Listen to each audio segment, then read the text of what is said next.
Welcome back to the Draft FC podcast, the podcast, website and YouTube channel dedicated to all things official Draft FPL.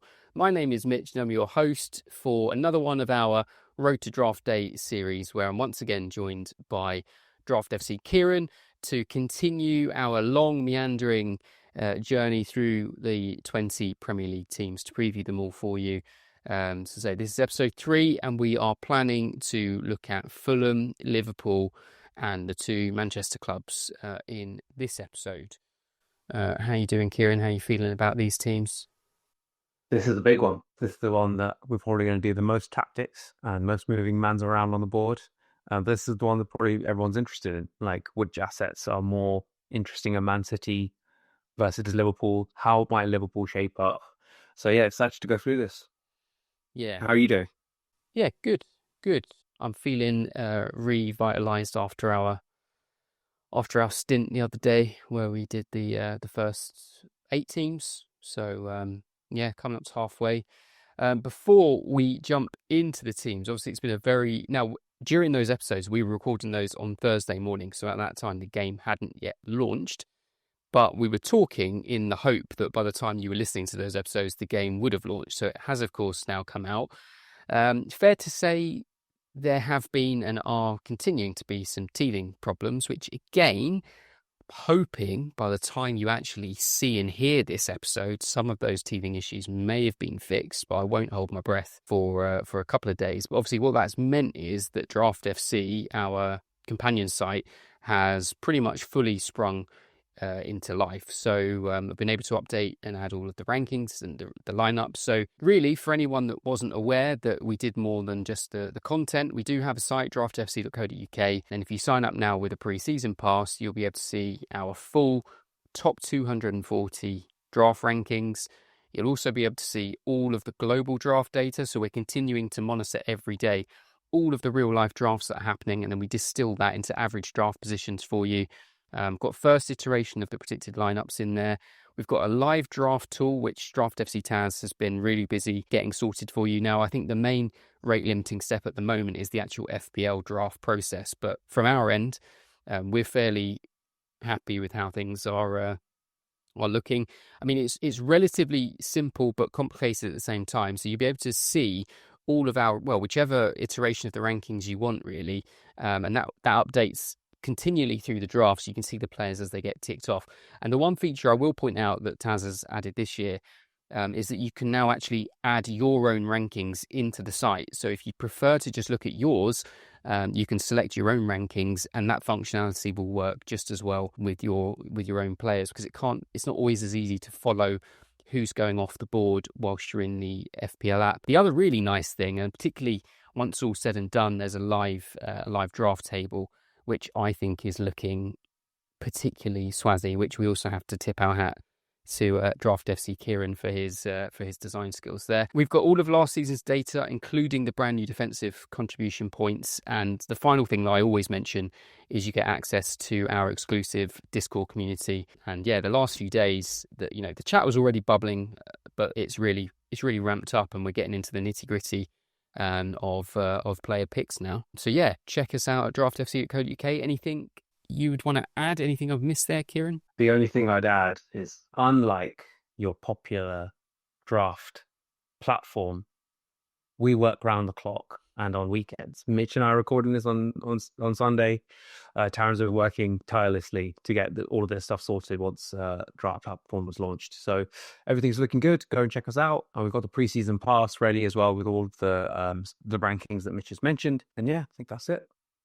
Yeah, go check it out. But without further ado, let's get into the teams.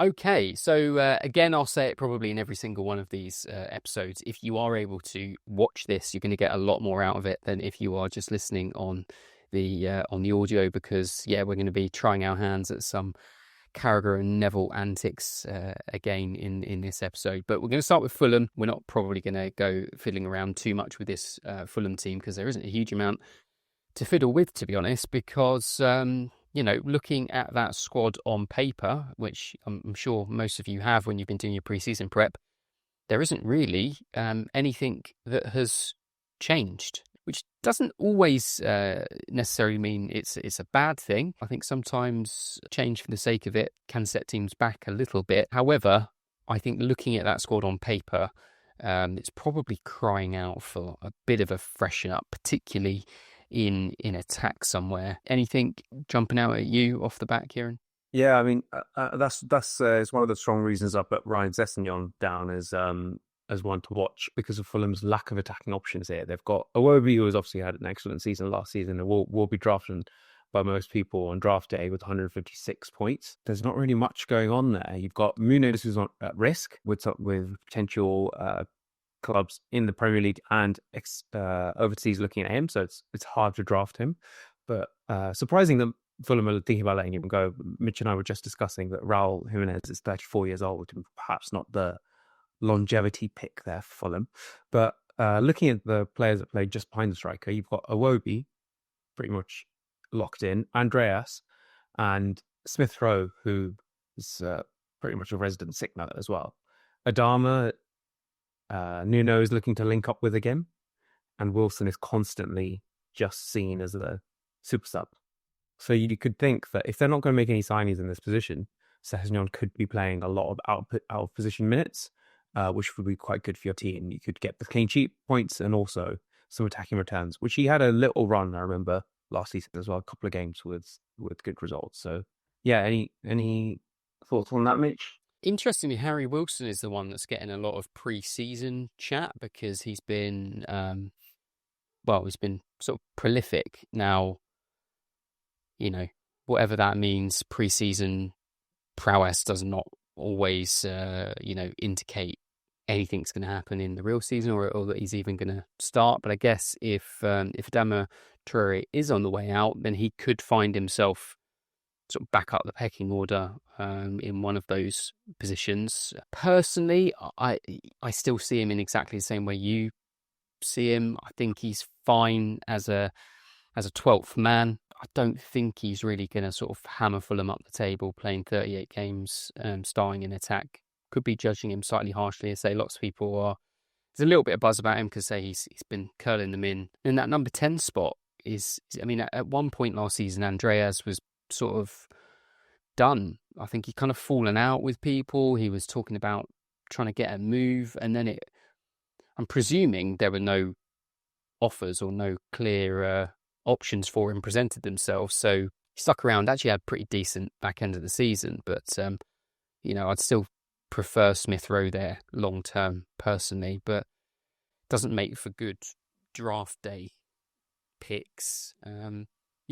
Yeah, and he was probably just hoping that Conte would come sniffing around like he does all Premier League washed up players almost. And yeah, the other thing I'd say is about the defense is that like you got some strong names there, which will attract you, especially the likes of Anderson because he's had such strong outings at Crystal Palace. However, Fulham are not a good defensive side, and even the likes of someone like Robinson, which I think almost every draft someone will pick him up just because he's a name, and he got 10 assists last season, but still 106 points.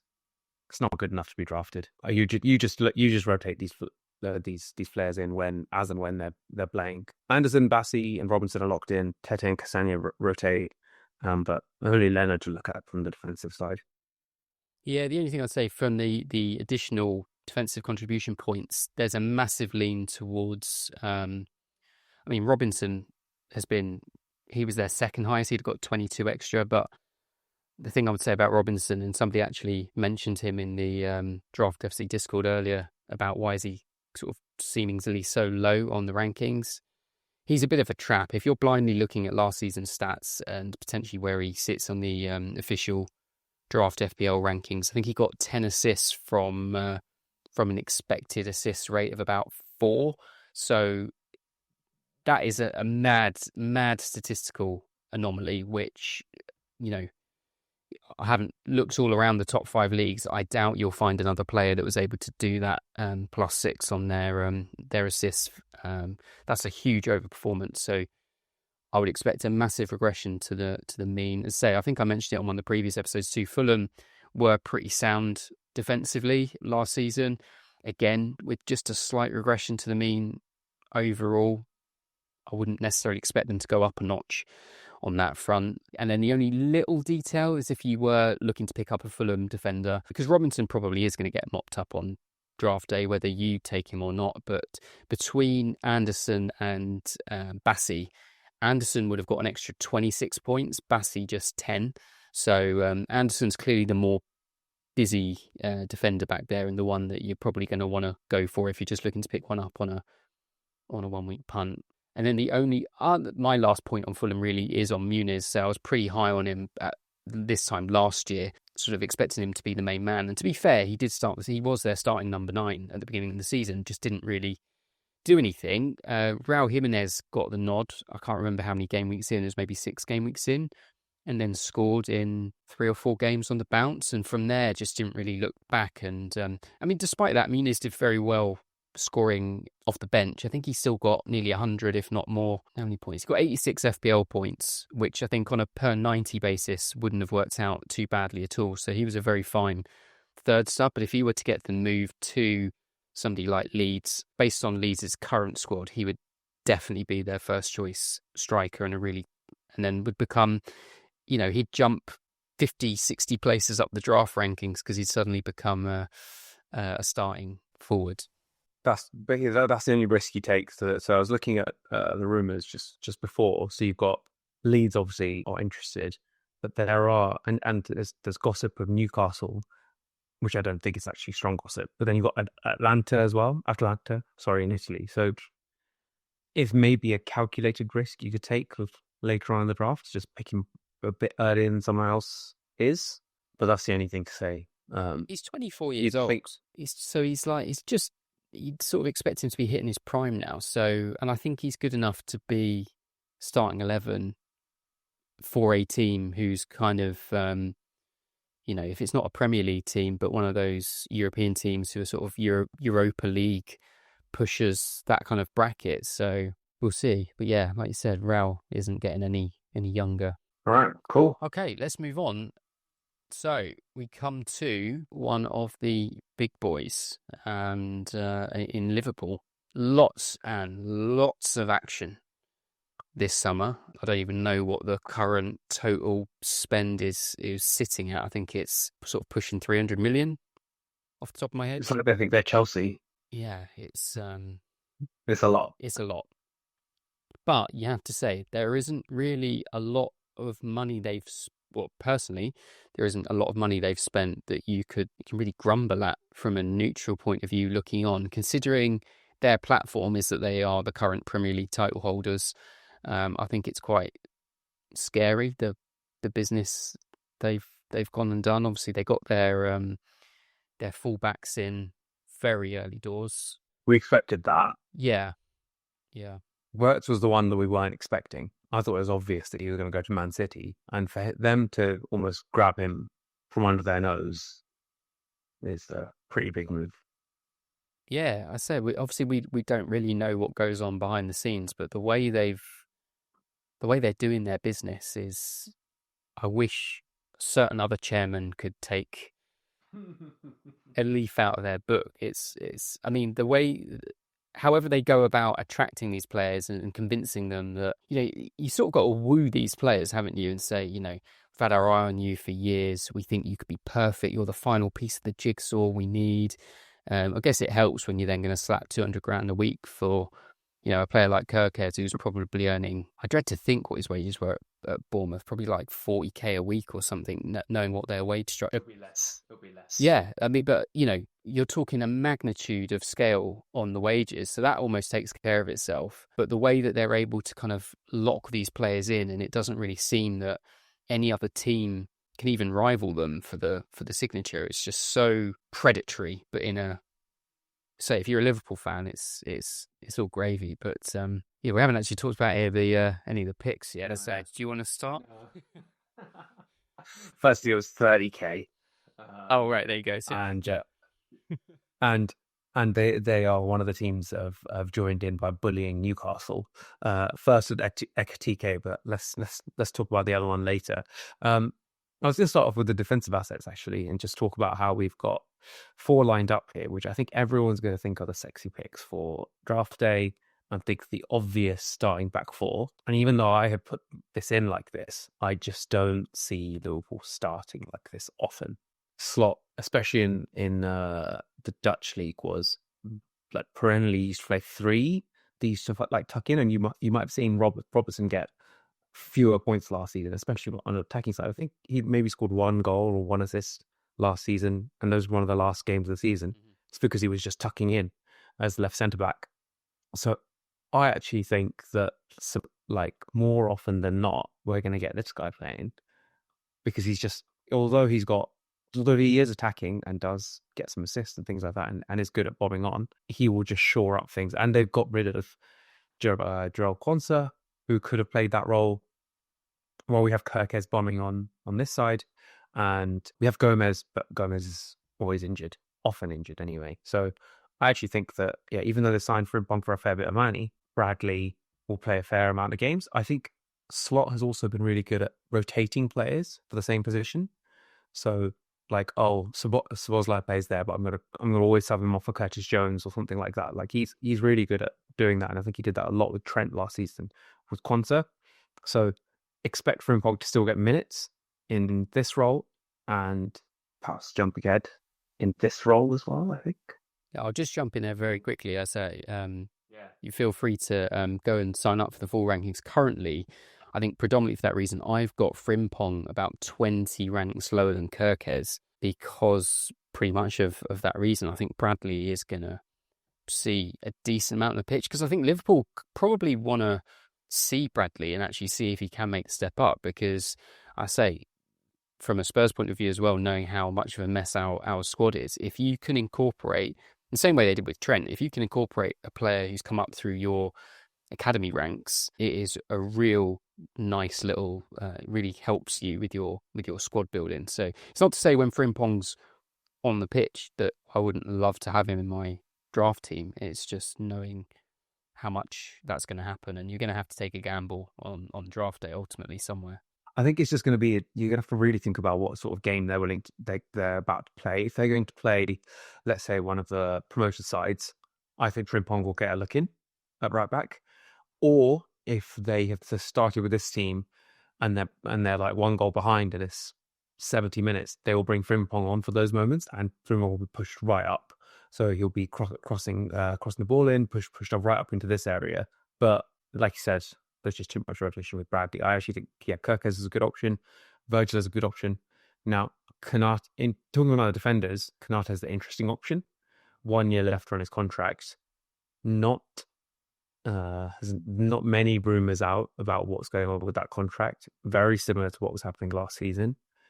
I think Liverpool need to be and will be looking at another centre back. So it's just that position is not as locked in as perhaps these two ones over here. I'm not any further why they're just locking him down to I'm not sure why they're not just locking him down to a longer contract, to be honest. I mean, if you think about, I'm sure he's probably looking around him going, well, you just signed him on this money, he's on this money, I think I should be on that money. But you've got to weigh up the price it would cost you to get the kind of caliber of ace back, that Liverpool are going to want versus just paying him because, I mean, he's solid. I mean, he's certainly by no means a weakness in that. I mean, I guess you could argue he's probably the least glamorous part of that team now, but he's certainly a safe pair of hands. And so, yeah, I don't know. Personally, I just feel like, yeah. But this is just, yeah, the classic thing like that. So I've just looked up 70k a week, and now, well, once you played that well for that long, you're like, well, now is my time to actually cash in. And Liverpool just, yeah, I just don't think they're willing to compromise. And this will drag on, and he may be out of the team for a time, but that is linked to whether they sign a new centre back or not. Gagey was mentioned, but there's not been many rumours because they're all in on someone else. If Konate doesn't sign a new deal, I guarantee you he's already been tapped up for, with a massive signing fee to go and join Real or, literally Real, Juventus, one of those who are just classic for doing that sort of a deal. So perhaps he's just thinking, all right, well, I'll just sit on my hands for a year and I know I've got a payday coming. But anyway, that's not relevant really to to draft, because I think unless they do, It is. well, unless they go out and if obviously if they go out and get some big marquee signing at centre back, then yeah, but I don't see it. I think they might. I think Liverpool are gonna. I think they're gonna sell Nunes. They're shopping around and hoping that Saudi come in with a bid. I think they're looking to get this guy and then one centre back, and it's going to be an absolutely monster transfer window for them. So yeah, I think it's going to happen. It's just who it is, whether it's Gay Heath or whether it's someone else. Talking of defensive assets, there's actually this guy, and I've not got anyone else over here, but they have made another signing, Mardishvili. Yeah, I was going to say, trying to say his name. I don't have it in front of me. That's the mistake I made. The thing I feel, Alisson is going to get injured at some point in the season because he's had a few knocks the last couple of years, and Keller has come in for a few games. Do you see Mamardishvili playing a few games like that, or do you see a potential for a switch over at some point? Maybe, but I think it's kind of hard to put any goalkeeper in the category of being injury prone, because it is largely in their control, or you get a freak instant with a collision or a, Sydney, which any goalkeeper could just have at any time. But, in any given year, if you're looking at players who played 38 times full 90s, usually there's a lot of goalkeepers who are in that bracket versus outfielders. So, especially when you're trying to plan which keepers to pick up, as long as you're fairly certain they're the number one for that team. Yeah, I think for goalkeepers, for me anyway, injuries don't really come into it. I think it's more just trying to suss out the actual competition versus their number two. Okay. Yeah, fair enough. Any other thoughts on their defensive assets before we move forward? No, I mean, they're solid. I think Liverpool, yeah, we know kind of what we're getting there, but it's the attack. It's the midfield and the attack where the fun and games are. It's probably where we start moving little men around on the field. Here we go, the mouse is out. This guy. So, my first thought is 6 games of AFCON in my head. That he's likely to miss if he gets to the final. And the next thing is if he's on the he's usually being like the guy, whoever it is, Nunes or whatever. They're all just there to supplement this guy.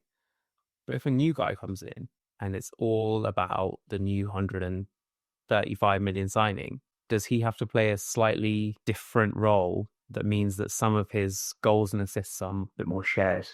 What are your thoughts?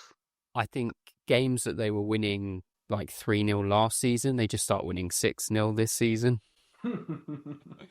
So, they can fill their boots as far as I'm concerned. I think, they're certain, looking at them on paper, I think there could be some absolute batterings that they hand out this season, like regularly, and potentially against teams who historically, even against big teams should, like those mid-table teams who shouldn't really ever be on for a battering. There's just too many world-class players there that if they're all having a 9 out of 10 afternoon, there's just nothing you're going to be able to do about it. And it's just I think it is going to be some demoralising afternoons. I don't want to forget what you said though about Salah and AFCON, and it definitely factored into my ranking. Again, I'm not going to be giving too much away because I'm going to show my top 20 ranks in this coming week, but he is still my number one. And that's not to say I don't think obviously he's going to suffer when he's not there for 6, potentially 7 weeks, because some of them will leave the week before to join up with their squads and stuff. And Egypt are amongst the favourites, so as well, we do have to assume they'll get quite far in that competition. But I think even with that, I think at worst it could become a coin flip as to whether he becomes your number 2 pick. But personally, I just think he's such a safe pair of hands, a good injury record with in an improving team. They're on the ascendancy, having just won the Premier League. So it's not to say I think he's going to match his output from last season, because I think the games that he's not going to be there are ultimately going to impact that. But I don't see why he can't, on a kind of per 90 basis, get very, very close to it, which is kind of scary. Yeah, I think I'd love to think in that way.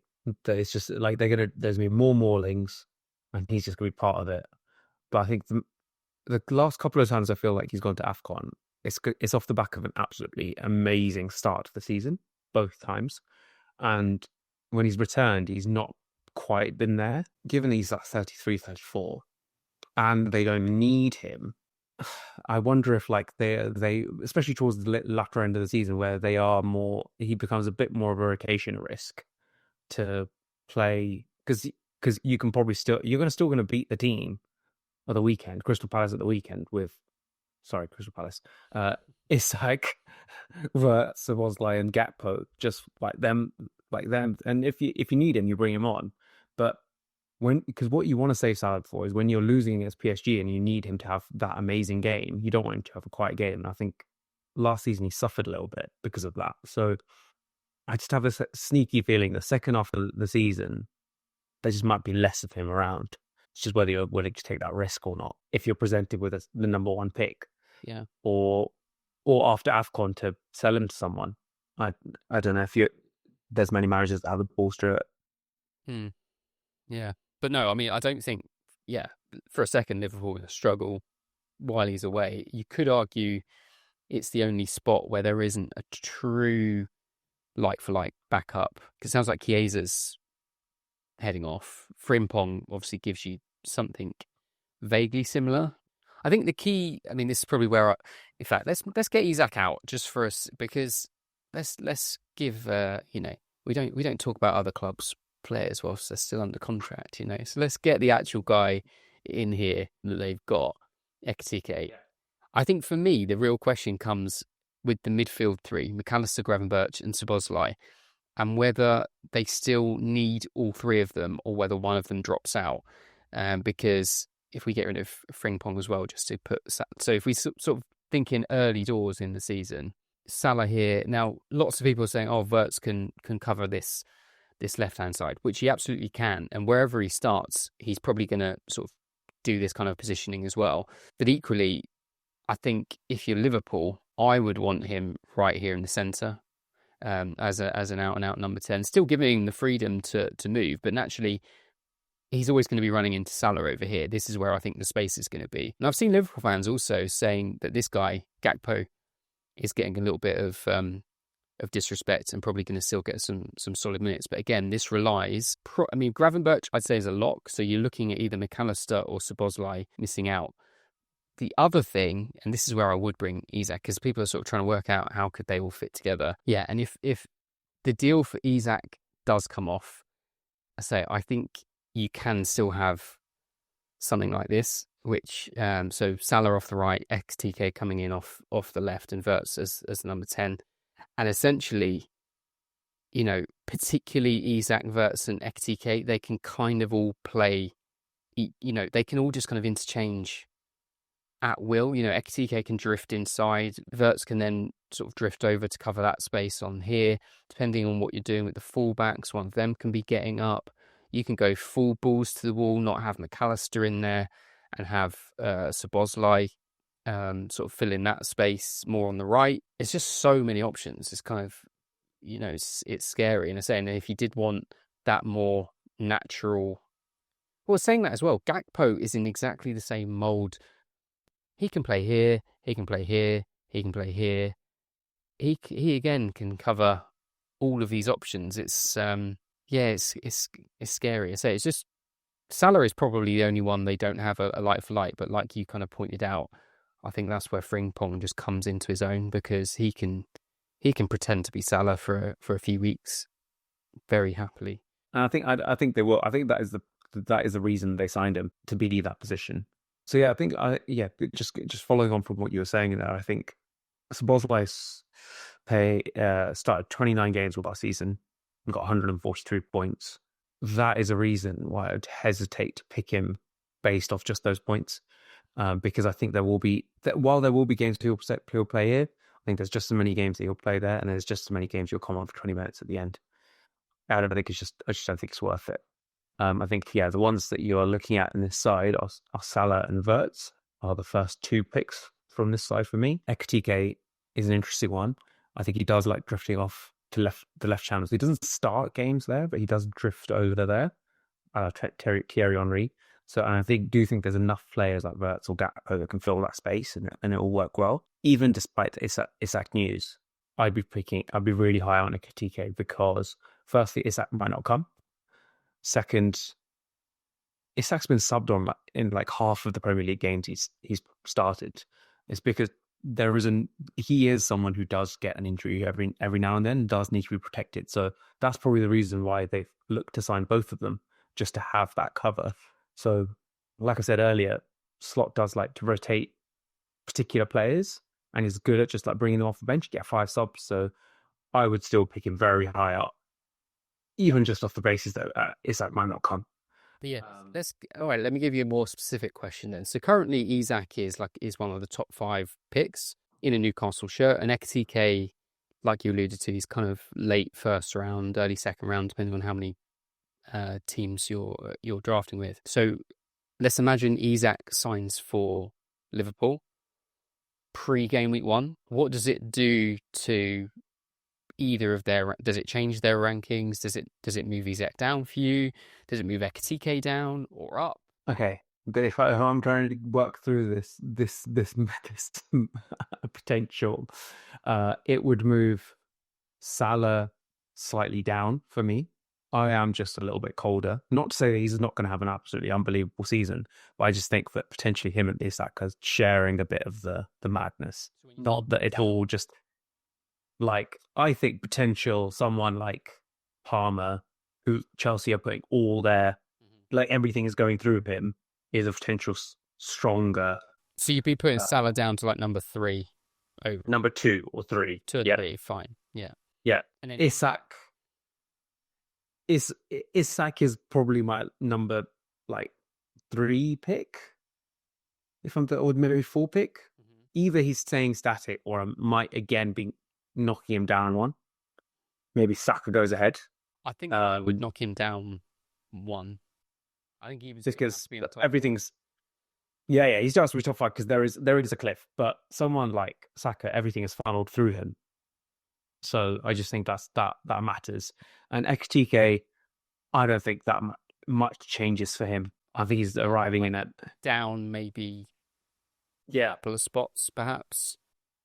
But it's all like when you get to that sort of level, you're just basically jumping at depending on the how your team is shaping up. If you've not picked up a striker at that point, you probably need to pick him up. So yeah, I think maybe 1 or 2 spots, but mostly broadly the same. I think if they get it's like that could change. So one other thing I was going to mention, we haven't done it. You said Gakpo doesn't get enough love. This guy is not even on the game. That's why I've not put him there. Liverpool signed a Chelsea wonder kid last season, and Chelsea were so annoyed that they banned Liverpool scouts from all of their like under 20s, 21s and under 18s, all of their like, because they were so annoyed. This guy, they thought it was so amazing, and it's like kind of like a handshake agreement, gentleman's agreement between all clubs that their other scouts can go to their games. And Chelsea were so annoyed because this guy is like unbelievable. He's been playing in pre-season and everyone's raving about him. Not just like the normal level of pre-season madness. Rio and Gumoa, Chelsea are livid, still livid. That's how good they think he is. And Liverpool have been playing him a lot in pre-season, and he's been with the first team squad. So I think he's not even in the game. So that is a position that has a lot of players potentially playing. You've got Gakpo, Wirtz, that guy, Ekatike maybe. It's just all mad. And I know it's totally not relevant to draft here, but if you're Chelsea, surely you can offer whatever's pulled him to Liverpool. You make it that hot on it. And this is we're going to go offbeat. Like, because I'm going to start talking about how football is broken, and Chelsea are obviously doing it as well. But he saw what was in front of him, probably like eight loans, 1 to Strasbourg, 1 to Genk, 1 to this, 1 to Ipswich, and he was like, I'm good enough now.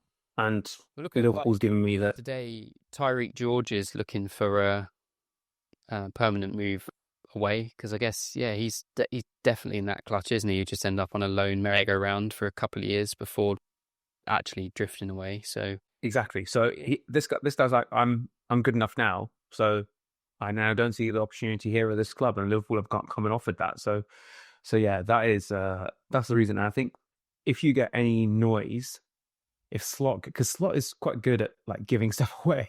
If you get any noise that who is going to start in this position, there's a few players and just lock in for the weekend. And yeah, I think that's it from Liverpool.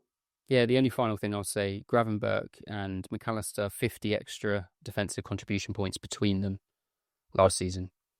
30 for Gravenberch, 20 for McAllister, but I think that's probably largely a minutes question, because actually, if you look at it per 90, they're not a million miles off. Gravenberch's still on top.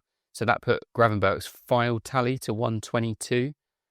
So, he's only got to, crack a couple of goals in from the edge of the box, and that 122 starts pushing 140, even 150, and he's in that clutch where there's going to be literally, like we keep saying, 100 midfielders. Let's flesh again. Yeah, yep. Good. All right, let's move on. I think we've done Liverpool to death, and somehow still keep finding a way to do Chelsea to death too. So we'll end off mate. Any opportunity. So we have now got Manchester City on the screen, who you could argue have some similar issues in terms of trying to accommodate attackers, but again, didn't say it just now for Liverpool, but ultimately what we're looking at here are Champions League squads, and so basically you need 2 first 11s, and you need your quote unquote backups to actually be pushing that first 11 for a starting spot. I think with Pep maybe more than Slot, it's a bit more horses for courses, and rather than direct competition, he'll have certain players and setups that he's going to want depending on the opposition. But it doesn't make it easy for draft managers, and I can't remember where I've said it. I've definitely wrote it down somewhere, so I've probably said it in one of the pre-season pods I've done already. I do think that we are going to see a bit of a return to Pep Roulette this year. So I've been a bit of a naysayer to Pep Roulette the last couple of years. I've sort of felt that they were slightly more predictable than people would kind of have you believe at face value. But yeah, I think particularly the front 5, if you want to call it that, it's going to take me, I think, a good month or two before I'm getting any sense of what the pattern is there. But we'll come to them in a sec, because I think actually the defence is starting to look reasonably predictable, reasonably settled. Yeah, reasonably. Maybe you think but yes. Let me start with my theory, and then you can then go, okay, these are the guys I think are settled. Because I feel, because you said front 5, let's ignore this guy, because obviously if he's fit, he's playing. Yeah. If he's fit, he's playing. Is this back 5? So there's been no hesitation that they're not so happy with Ederson anymore. Of course, he can play a massively, like a 70-yard long ball over the top, but his shot stopping, it leaves a lot to be desired. And they've gone and signed Trafford again. So that's one position. Right back position, you've got Nunez and Rico Lewis, and potentially like Akanji and some of the other lads that used to play right back, but actually centre back in this position. I think none of them have that position nailed, and they're on the lookout for another right back. But there's not really anyone in the market apart from Livramento. Diaz, okay, fine. Diaz, if he's fit, he's playing, he's the best centre back they have. But then, like, these two I look at, okay, they've just signed Lake Nori, so of course I think of course they should be playing him. But Gvardiol's been like one of their best players playing left back for 2.5 seasons or 2 seasons. So to now be like, okay, now you need to be a top level centre back again, it's not only hard for him, but also you're losing one of your attacking outlets. And then also O'Reilly had a great season there as well, playing left back. So I look at Stones, I look at Kuzanov, they have like a Vitor, Reece Guy, they have Ake. None of these guys fill me with any confidence about who's going to start other than Diaz. On a day-to-day basis, on a week-to-week basis, let's say. Yeah, okay, 8 Nori and Guardiola, but should it be a different centre-back? I don't know. Your thoughts? I think, well, we were talking in our WhatsApp the other day about how you've got all these schools of thought that have come out of the Pep Guardiola manager tree, like Arteta and Maresca and whoever else. Yeah. We're sort of saying how it's kind of funny that, I think Taz put it best, or you, I can't remember, saying like these managers catch that moment and think that is football, whereas Pep is constantly changing things up. And I think players like Lewis and O'Reilly, who you just mentioned, they're sort of hybrid centre midfielders, fullbacks, which is exactly what most teams out there now have taken to with these inverted fullbacks. Like, I wouldn't be surprised if one of them gets sold this summer for Yeah. a bit of silly money, like a 40 million, 50 million kind of stupid price. Knowing that they don't really want that profile of fullback now. So you've put a Kanji in there. I'm actually, unless they do go and sign Livramento, I'm quite high on Nunez as it stands now in their current squad, because again, it's going to be slightly ironic that he's going to get plaudits for developing this brand new system where your fullbacks defend width and stay wide and overlap their wingers, given that's what we all grew up watching. But I think that is a lot of what we're going to see, which does have a knock-on effect to players like Savinho and Doku, which maybe isn't to their detriment. I think Ait Nori is definitely going to be an exciting one. I mean, he's the guy they've signed to do that, and I think he is definitely going to be bombing up and down the left. I agree it's a bit harsh on Vardiol, but again, if you're City, Arsenal, Liverpool, Chelsea, a lot of the teams you're facing are just putting 10 men behind the ball.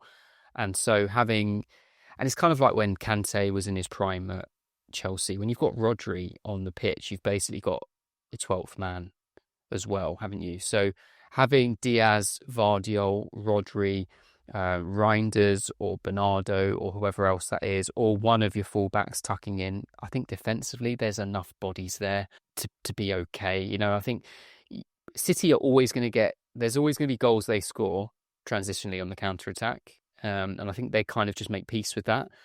You almost see Pep clap the opposing team sometimes when they manage to do it. It's just like, yeah, fair. Like, that's fine. We accounted for this. You score 1, we'll score 4 kind of thing. Obviously, last season, that wasn't happening reliably because they were pretty poor in the turnovers. And I think that's why it's interesting because obviously they went and bought Gonzalez. He already just seems out of the plans, and they've gone straight in and bought Reinders to be a bit more of a dynamic body in there. And obviously, Bernardo, Gundogan are not getting any younger, and so he's a bit more of a all action, can do a bit of everything, can move around, can sit in a 2, can get forward as a more advanced 8. So I think he will play a lot of minutes, regardless of whether Rodri's there or not. But obviously, if Rodri's fit, he will be there.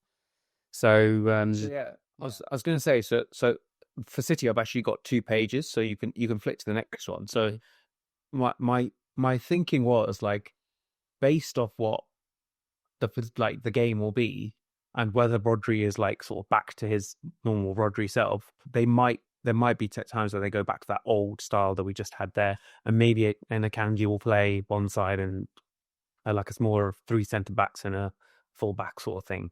But this was the formation they were playing towards the end of the last season, where it's basically just like the fullbacks are doing all of the width, all the way up and down. So you've got this whole position is Nunez, and this whole position is Nori or Guardiola for some games, or might be O'Reilly even if he's still there. But yeah, this is a sort of like long formation that he looks to play, and I think these 2 positions are locked in. I think Marmoush has really showed himself to be like a surefire starter since he's arrived. It's just who these if this is the team they're going to play most often, I do think Reinders is the guy that to play next to Rodri. It's just these 2 positions, and there are a lot of players for these 2 positions. And you've got obviously like the standard wide players from before. You've got Savino and Doku, but then you've got the likes of Foden and Cherki as well, and you've still got Bernardo, Gundogan, that sort of thing. But I think in this formation, these 2, Foden and Cherki, make the most sense.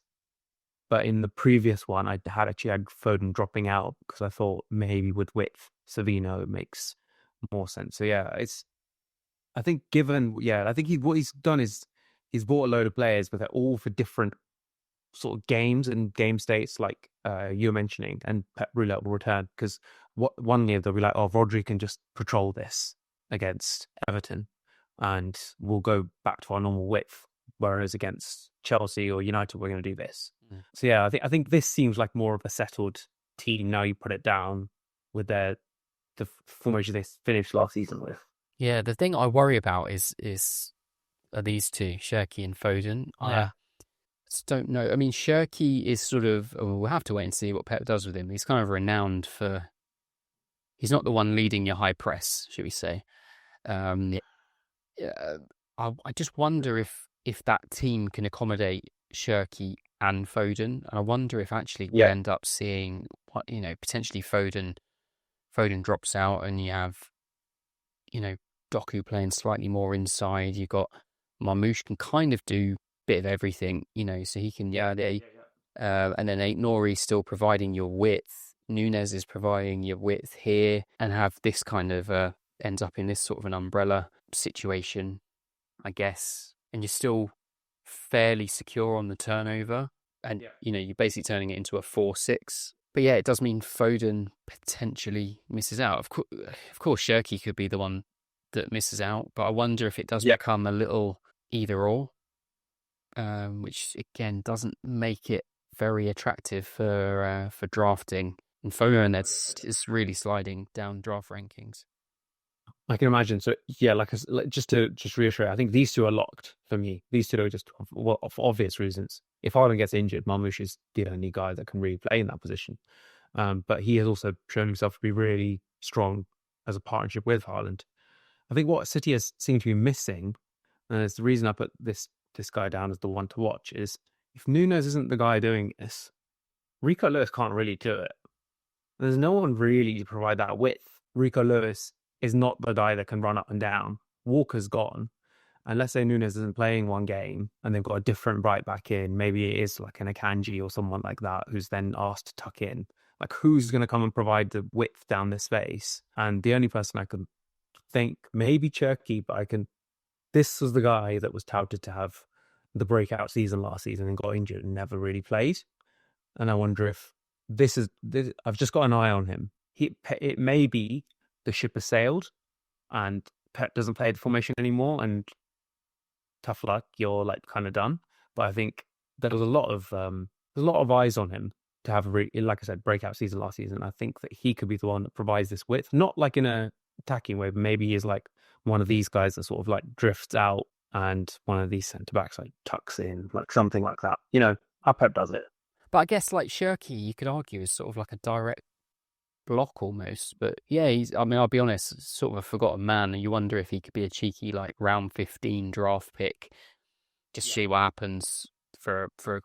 I think the longer I've been drafting, like in the early days, I looked at that 15th round pick as just a wild card, but actually you get to game week 1, and often you're like, no, actually, I just need some more. Yeah, I just need someone that's going to do a job now in game week 1, and then they naturally just go. And then in like game week 38, you can look back and go, oh yeah, I drafted him, and he turned out to be great. Obviously, you just dropped him after 1 week, so I wonder if Bob could end up disagree. Don't know. Yeah, that's an interesting one, but Savio's the other one, obviously, who could play a bit more of a natural winger role, but I've not seen him do enough for me to get particularly excited about. But I think the way the draft rankings are going, like these players are finding their value. Like Marmoush is the number 2 City asset on draft day. Foden is number 3, and then the rest kind of drift in. But Vardiol is not going to be the number 1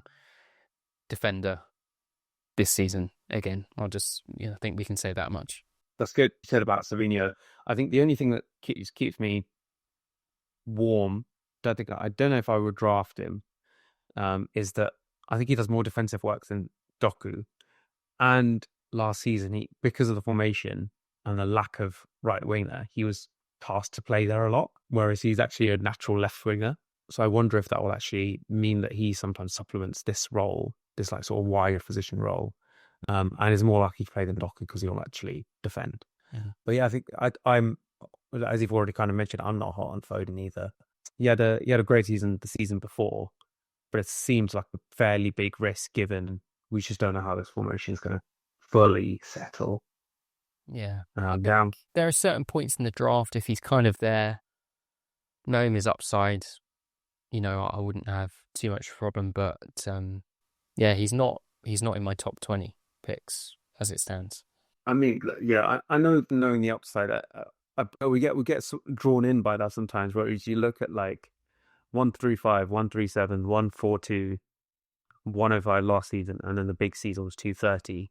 You got like there'll be other players with high upside nearby, and there's definitely a certain point in the draft for every player. But with the defensive contribution points, they kind of went back to the season before and the season before that to kind of have a look at some historical tallies. Now, the season before, when Rodri had his Ballon d'Or season, he finished with 8 goals and 9 assists, got 159 FPL points. He was right up there in the midfield ranks. So do you know what he would have finished on if he also had defensive contributions? I've not gone back and looked at that, and that's really good, like extra stat to think about. Like you just take it face value and don't think like, oh, obviously Rodri was injured all last season. Oh, it's either gonna be like 0 or like because he's just too good at doing all the other stuff, or it's gonna be mad. I'm gonna go 8 points. Yeah, so he'd have got an extra 32 points. So he'd have finished. That's a lot. He'd have finished on 191 points that season. So he'd be basically knocking on the door of the 200 club. Yep. I think the thing I would say, just to caution there, is 8 goals, 9 assists is probably pushing it for your expectations for Rodri in any given season. That's good out. It was a Ballon d'Or. It was the Ballon d'Or season. That's why he was just everywhere. I mean, it's hard to replicate that season for sure. Doing everything. But I would say he's one of the players where every time I'm going through my draft rankings and sort of having a little tinker, I just find myself going, oh, do I need to just nudge him a spot higher? Do I need to? It's hard though, because we've got to temper it with the fact that he's coming off a big injury and they have to protect him, and they're going to be protecting him for those big knockout Champions League games and whatnot. And I think there's going to be a lot of Premier League games where he is rightly rested, but we'll see. Absolutely agreed.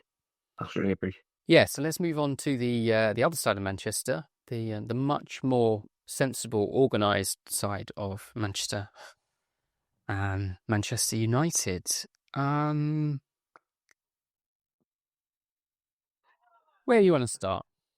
The fact that this is an awfully assembled squad doesn't make sense. All right, where do we start? It is and it isn't. I think I'll try and be the voice of reason in a minute. I'll play devil's advocate in a minute. So what I would say is like, okay, so they found Mbumo and Cunha, and now they're going after a striker.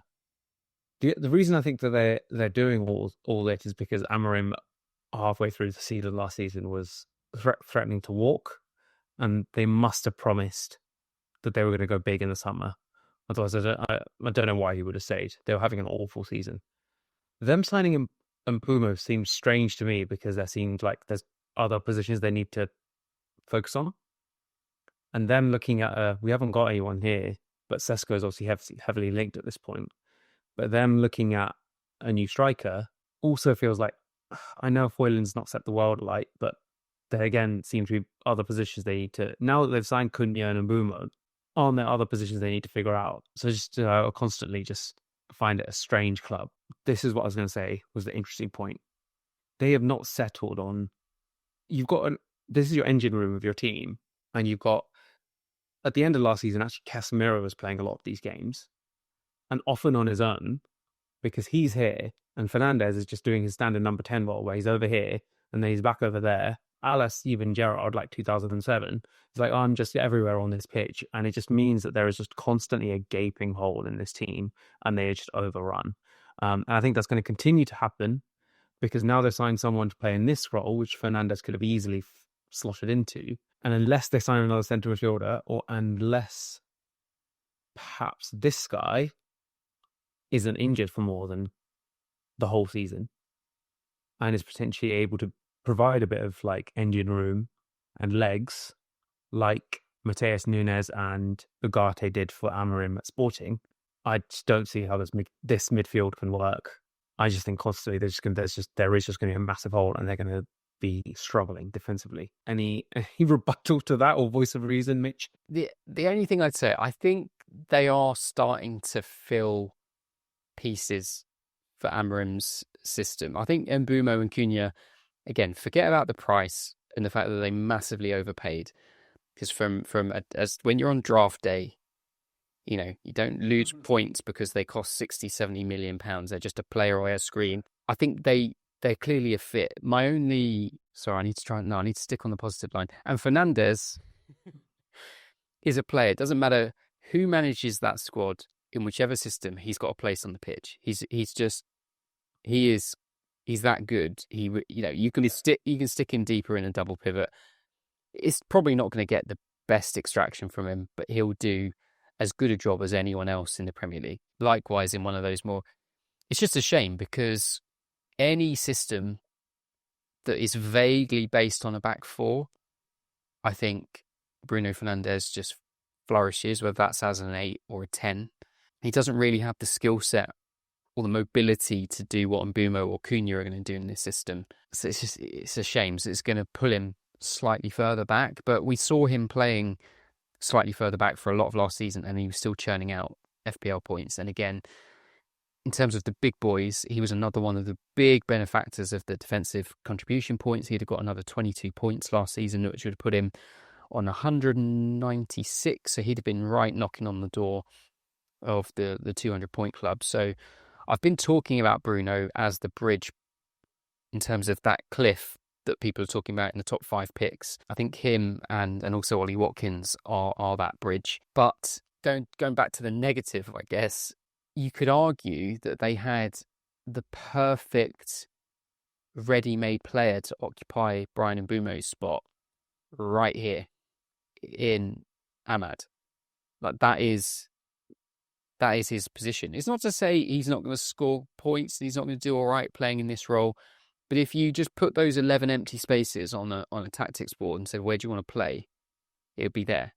And what could they have done instead? I mean, instead of spending 70 million on Mbeumo, they could have spent half that on a decent right wing back and still had Dalot as a backup option. I know United fans can't stand Dalot, but as a number 2. I think he's great, even just like in a wing back role. I think is much improved. Obviously, they've got I no European football this year, so they're just playing domestic games. They don't need a huge squad. Like 70 million.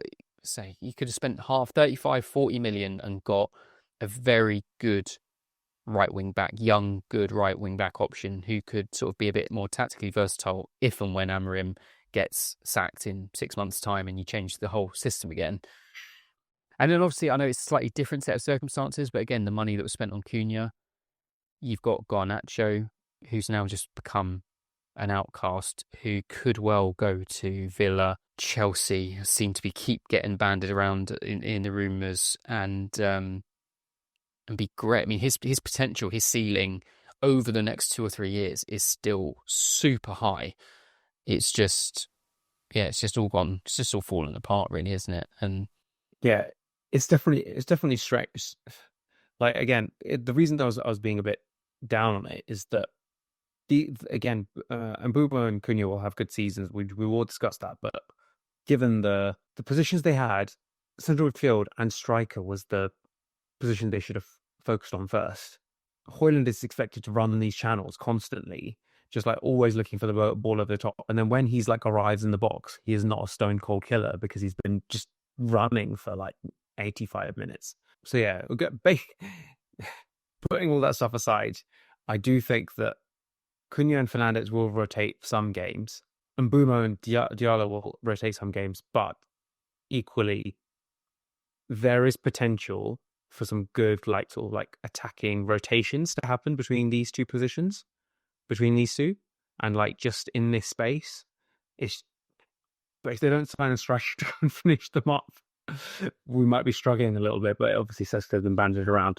I think Højlund is not going to be for. I mean, I know they're almost looking to offload him, but I think we're going to see a lot more of Xerxes early days as they go and sign a big, a Sesko or a big marquee signing. I think Xerxes is probably edging it at the moment. So let's base this off what Mbeumo did for Brentford last season, which was 20 goals scored and 9 assists.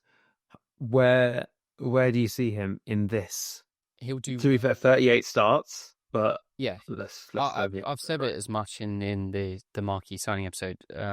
He'll be lucky to get half that, is my opinion. So you should be ranking him on draft day as if he's going to get 10 goals and 5 assists. And Diallo, who's 20 starts, 8 goals, 8 assists. Thoughts on that? He's probably going a bit underrated, although it's difficult for a United player to go underrated because there's usually so many United fans in any, as I always say, there's just the United tax on these guys for all the United fans who just want to have all the United players. So he'll probably still go a decent average global draft position. But yeah, I'd be happy to have Ahmad at the right price. I just think if I'm a defending team setting up against Man United, all I've got to do is block off their right-hand side.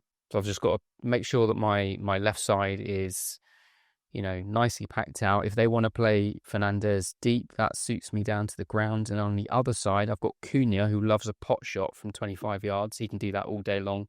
And Dorgu, who, to be fair, I think was starting to show signs of an end product, but in Man United teams gone by, I don't think he gets anywhere near their starting 11. So yeah, I think they're going to be really, really easy to. You just basically got to stop that Mbeumo Diallo combo, and I think you stop United pretty much. Yeah, so it's easier said than done. There's going to be a lot of teams out there, and Mbeumo and Diallo could just wreck them, but. Yeah, there's a whole load of factors that I think both Mbeumo and Cunha that are counting against them in terms of what we can expect their output to be this year. I guess if you're a United fan, the optimist in you could sort of say, well, even if one of them kind of catches lightning in a bottle again, then we're probably doing well. But the odds do not support that happening.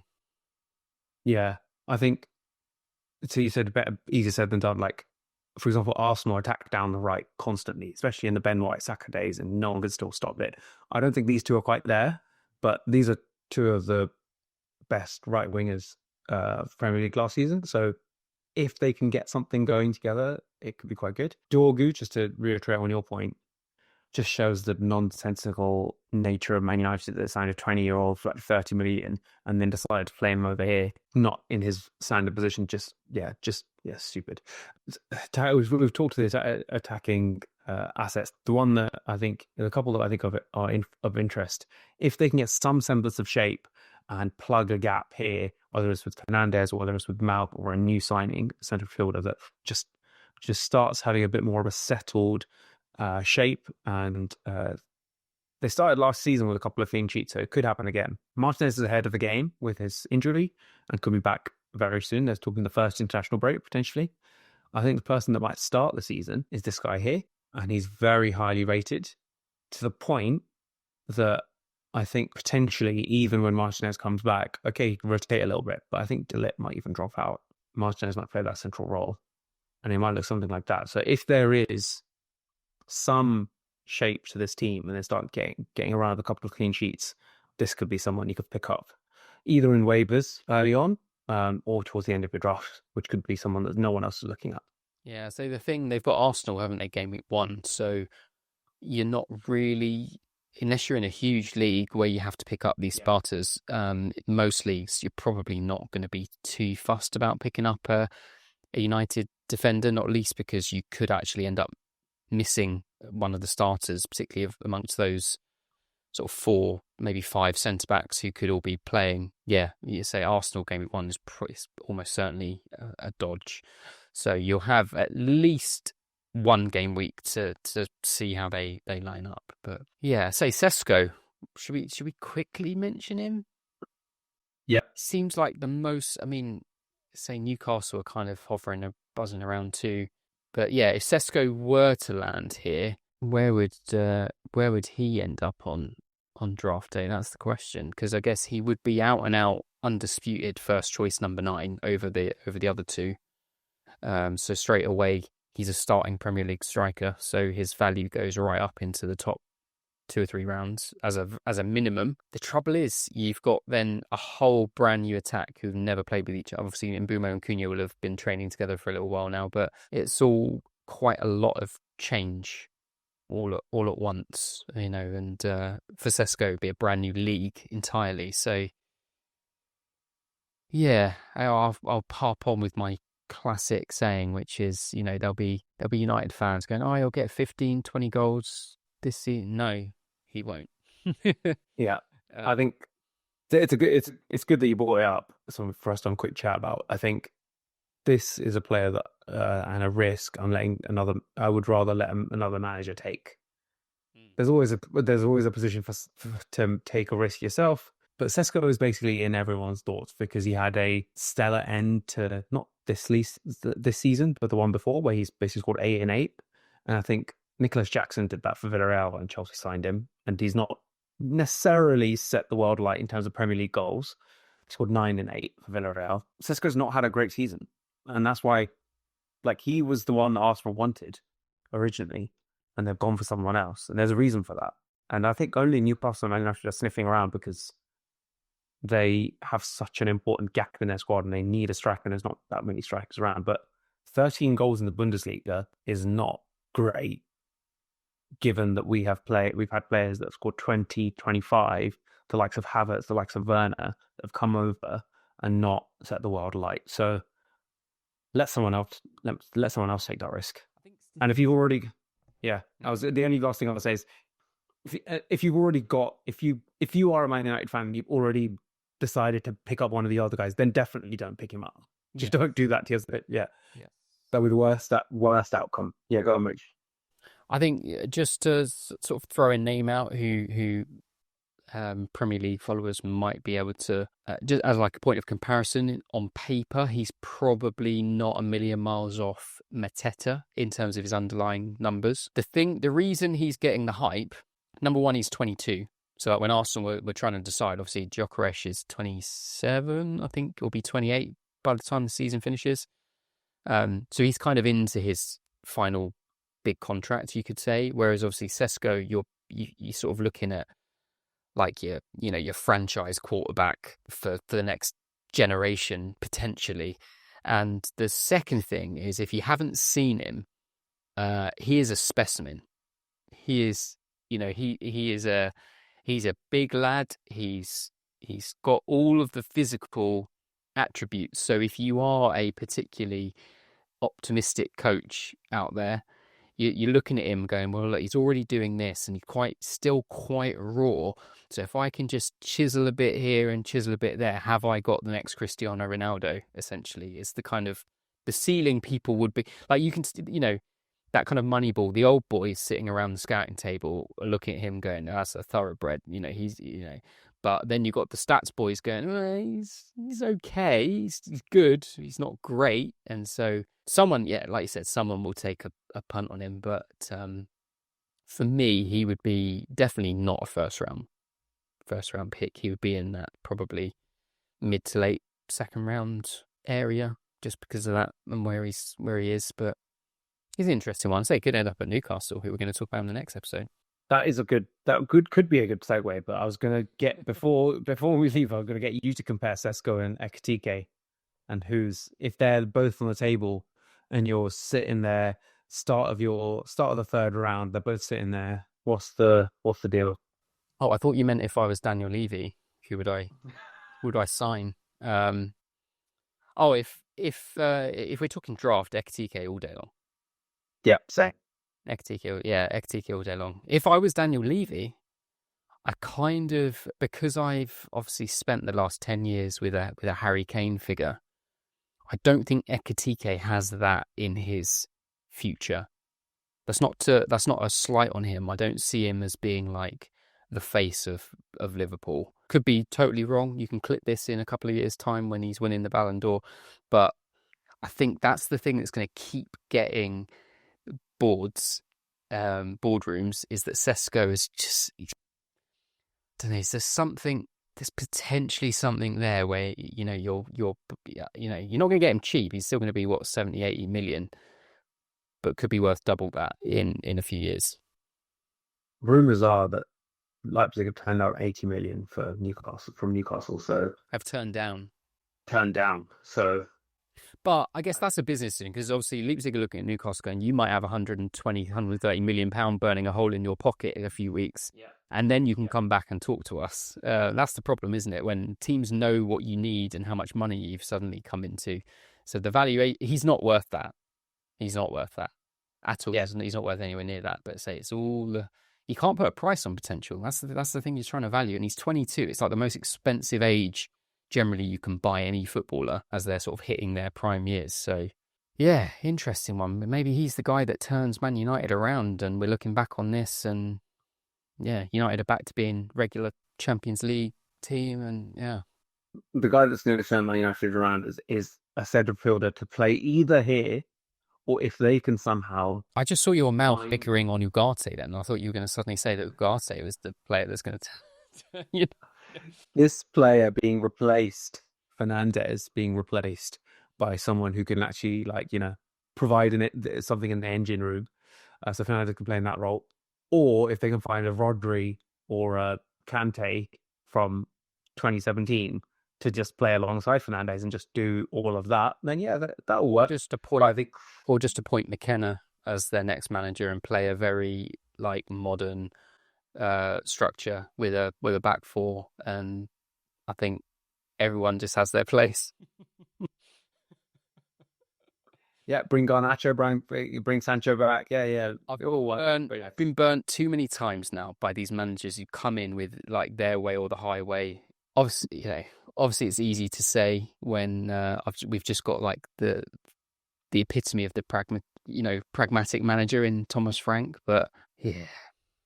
I think it's not worked, and I think the thing that a lot of analysts have been saying is that okay, fine, you're going to sign a bunch of your players, which so far, and Mbeumo, Cunha, maybe a couple others. If a couple of them get injured, you're just going to go on a run of losing 10 games again, because I don't think that's going to fly in the second season, and then they'll be back to a back four, and then we'll have to do an emergency squad.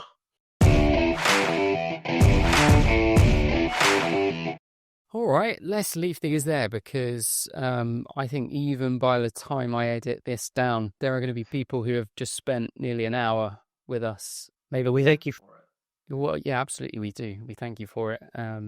Yeah, thank you. If you have literally stuck around from start to finish, perhaps you were on a long drive and you couldn't change it and you were just stuck with us. But either way, we're pleased that you chose to spend some valuable minutes and hours of your life listening to us chat about Fulham, Liverpool, City and United. We are now over halfway. Of course, we have to be surely by now. But there's still two juicy ones left. We got two, as you can see up on your screen right now. We got one that's with 5 Premier League teams, and obviously Mitch's favourite team. We've got Spurs there, but then we've got a big one coming up for the promoted sides, which we've bundled together, which will come in later this week, I guess in a couple of days. And that's a big one, because a lot of you managers might not have done that much research yet, and we will have done that for you. Yep, exactly. So as I said at the beginning, if you are looking for some extra spice and prep for your draft campaign and your pre-season preparation, then head over to draftfc.co.uk. If you've enjoyed this content, give us a thumbs up and hit the subscribe button so you don't miss out on any of these future episodes as they drop, which will be coming thick and fast with the less than 2 weeks remaining before Game Week 1.